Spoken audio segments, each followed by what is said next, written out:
I want to read the same text that Susan read. It's also sort of in part on the bulletin. And the bulletin cover doesn't look very exciting in black and white. If you look on the website, it's much more interesting looking. It's a fire in the background and trying to represent some of the things that were happening at the time for Esther and the other people she was with. And it just doesn't print in black and white nearly as nicely as it is in color. So, reading from Esther chapter 4, verse 14. And this is maybe not exactly in the middle of the book of Esther, but it's really close. And I think it's not a mistake that it's in the middle. I think the writer of the book of Esther also recognized the significance of this text. So again, this is where Mordecai is speaking to Esther and identifying to her, as she's not quite sure how she's going to talk to the king, that she's not going to escape the consequences of the death threat on the Jewish people. So this is what it says. Mordecai says to her, "For if you keep silent at a time such as this, relief and deliverance will rise for the Jews from another quarter, but you and your father's family will perish. But who knows? Maybe you have come to royal dignity for just such a time as this."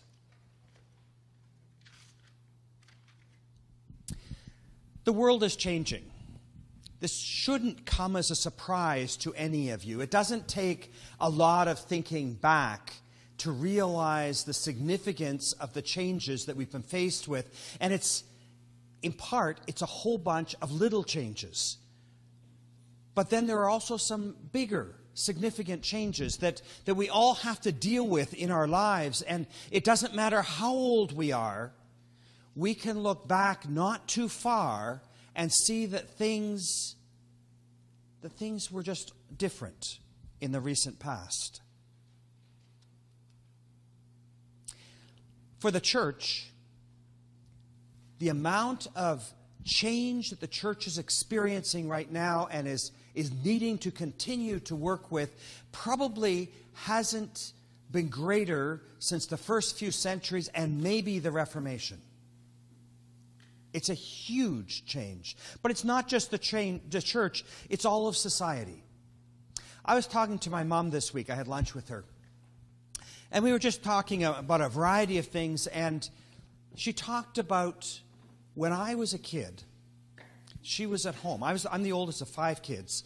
And so, first of all, there aren't many families today with 5 kids. But yet, when I grew up, that was quite common.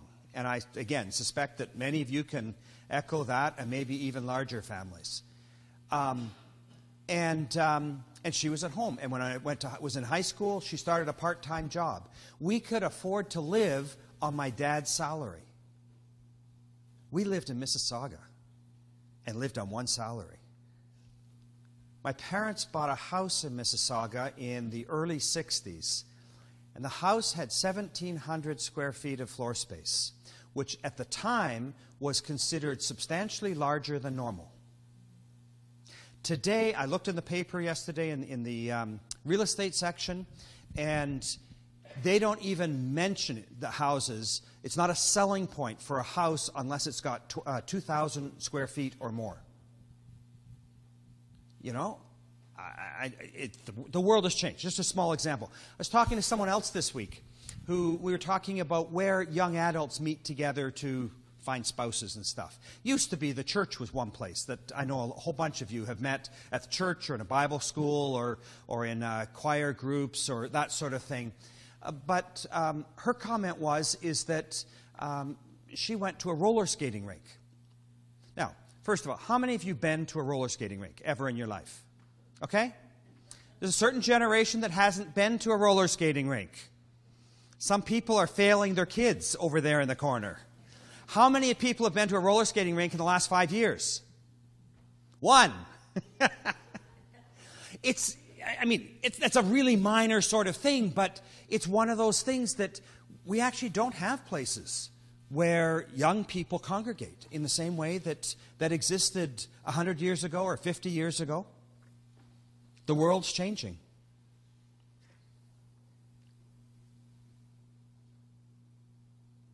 In some respects, it almost feels like we've gone somewhere else, that we've moved, that we haven't immigrated. Some people here, I know, are living really quite close to the places where they were born. But it feels like sometimes we've made a significant move. In fact, sometimes it might be easier if we had made a big move to a place that was completely different because we would expect the changes. Whereas here, the changes just sort of sneak up on us. And so where do we look for stability and security and purpose and direction? And many of us might say we look to God, but as soon as we say that, by implication, we're also saying the church, and we're back to the statement I made earlier about how the church is struggling and how the church is facing an incredible number of changes. Once, the church was at the center of society. It's not anymore. It's hardly even mentioned and thought about. One example. If you think of the skyline of a small town, Hespeler being a prime example, but you can think of almost any small town that you want to. And you think of the skyline of the small town, and what do you see? Churches, church spires. Exactly. Hespeler's got like a gazillion of them. It's amazing how many churches are congregated in the downtown area. I'm not even saying that's necessarily a good thing, but it's the skyline, because the church was physically in the center of the town, but it was also in the center of the culture. And it was like that from about the year 300 or 400 or something in the Western world, right up until very recently. Now, if you think of the downtown of a modern city, you think of the downtown of Toronto or even the downtown of Kitchener, what do you see? Sorry? Office buildings. They're churches, but you don't see them until you bump into them, by and large. Just because they're not as tall as the. And the office buildings, a high percentage of them are banks. The logos are up top. It's interesting that the high-tech ones, Google did not choose that sort of building to put themselves in. But what it says is a complete shift of what's in the center of our culture. Now, I'm not saying that this is good. I'm not saying it's bad. I'm just saying it is. It's what's happened. The church is no longer in the center of our culture. And that makes huge changes for how we can function as a church and what we can do. It's a struggle. Sometimes, in the midst of trying to sort out what we can do, it's helpful to look back as we try and go forwards. So in the next 5 weeks, we're going to take a look at a story of a woman who was an orphan, who was living in a land that, while she had been born there and brought up there, it was in fact a strange land to her people. They were exiles, and they were there, at least they had gone there not with their own will. Even if they had decided that it was simpler to stay there in the end, that wasn't their choice to be there. She had been brought up by her uncle. And what we're going to do is to take a look at a bit of what it is to be a faithful people in a world that really isn't ours. How to survive. How God would even be present. Now, the story of Esther has got some really good reasons for us to look at it, and some good reasons for us not to look at it. It's a story that's really ancient. It happened over 2,500 years ago. I was going to say the customs that we read about in it are medieval, except that medieval is far too modern for something that's 2,500 years old. They're bizarre. They're stuff that we cannot get our mind around, even when we take a look at some of the texts and can understand what happened, and that it maybe isn't quite as bad as we initially think it is. It still doesn't sit well. It's a story that there's a fair amount of sex in, and there's a lot of violence in. And if we were to try and make it into a TV show, we couldn't show it. There'd be no network that you could show it on. So we have to work it a little bit to be able to see through some of that stuff, to be able to find a message that works for today. So what's the point? Why do we even bother? Well, it is the reason for the story of Esther, not the biblical book, but the story that it's written about, is the beginning of a festival that the Jewish people still celebrate today called Purim. And it's a festival that sounds like a lot of fun. It seems to be about a halfway between Christmas and Halloween. You dress up and you eat candies. Or something like that. Well, but there's got to be a better reason for a book to be in the Bible beyond dressing up in costumes and singing silly songs and having lots of food. Although there might be some people who claim that that's probably good enough. But by and large, for a book in the Bible, we've got to have some more depth than that. So, as we read the book, though, and I'd like to encourage you to read it. I printed it off yet last night, and so this is in a bigger font than it comes in the Bible, and it was only 8 pages long. It's not a long story. You can read it in probably half an hour or less. Probably much less. So I would encourage you to read it. But as you read it, not only is there these parts that feel absolutely foreign and strange and hard to get our minds around, but there are other parts that feel completely modern, or at least close to modern. So one of the things about the book is that there's no big flash of light from heaven. There's no voices from heaven. There's no visits from angels. There's no fancy miracles. There's no signs and wonders. And as I read that, it starts sounding an awful lot like the world that I live in. A lot of the Bible have got God breaking in some very dramatic ways. And that's not part of the world that I typically live in. But this is. If I was to tell you a story of Jesus, lots of other stories, but any one of the stories of Jesus, and I was to transpose that into the modern era and say, and I just saw it happening in downtown, and it doesn't matter which downtown you choose, I just saw it happening downtown, you would go, no.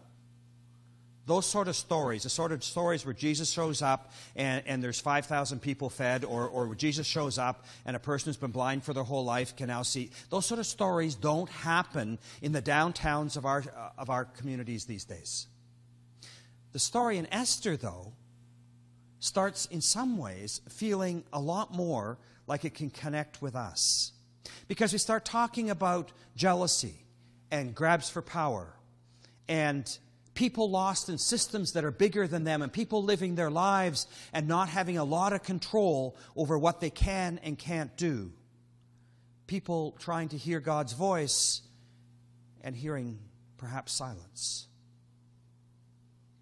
Or people trying to hear God's voice today, and normally in my experience, we hear God's voice some of the most clear ways are through the people we trust around us, our family and our faith community. And when we take a look at the story of Esther, that's exactly how it happened. In fact, a lot of these sort of connections are the same in Esther's world as they are in our world.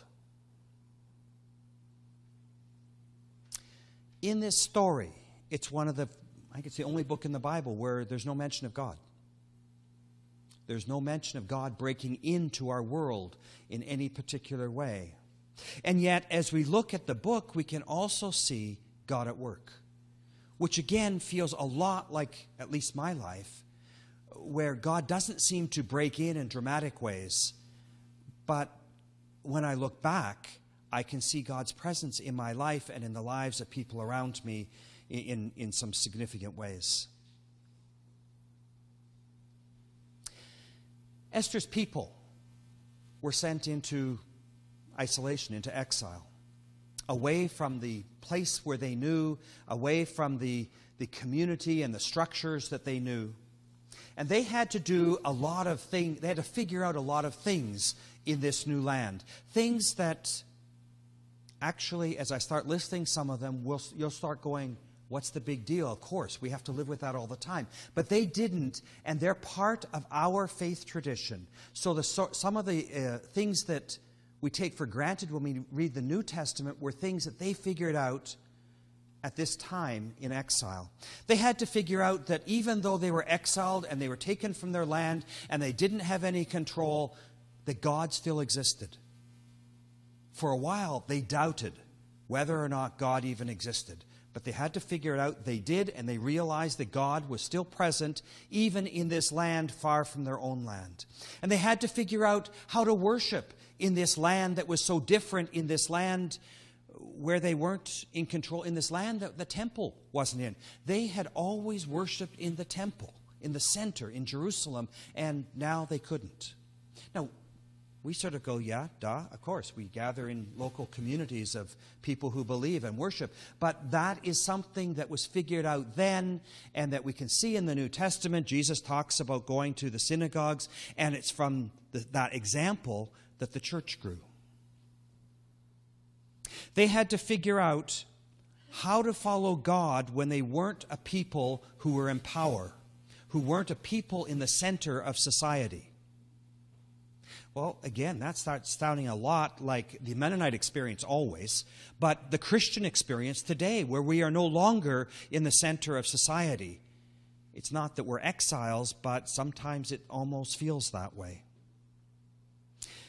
They had to figure out how to be the people of God when they were a minority, when they were surrounded by people who spoke different languages, who worshiped different gods, who worshiped in different ways, whose cultures were totally different. Which again, when you start thinking about the people who surround us in our lives today, some of them are even family. It starts sounding a lot like the situations that we're in today. So, I think that there's a lot that we can observe and learn from the story of Esther and take strength from and recognize that we as a people and we as individuals have not been isolated and dropped by God. But that just as God was still present with the people with Esther and the people with Esther, God is still present with us. So over the next 5 weeks, we're going to be looking at Esther from a number of different angles. And we're going to be asking a number of questions. What is it to listen to God and to respond to God? We're going to finish on Thanksgiving. What is it to give thanks to God for deliverance and salvation and the ability we have now to walk with God on a daily basis? What is it to be a people who have been put here right now, today, with specific gifts and abilities and experiences, who are facing specific challenges in the world? Because who knows? Maybe we are here for just such a time as this. Let's pray.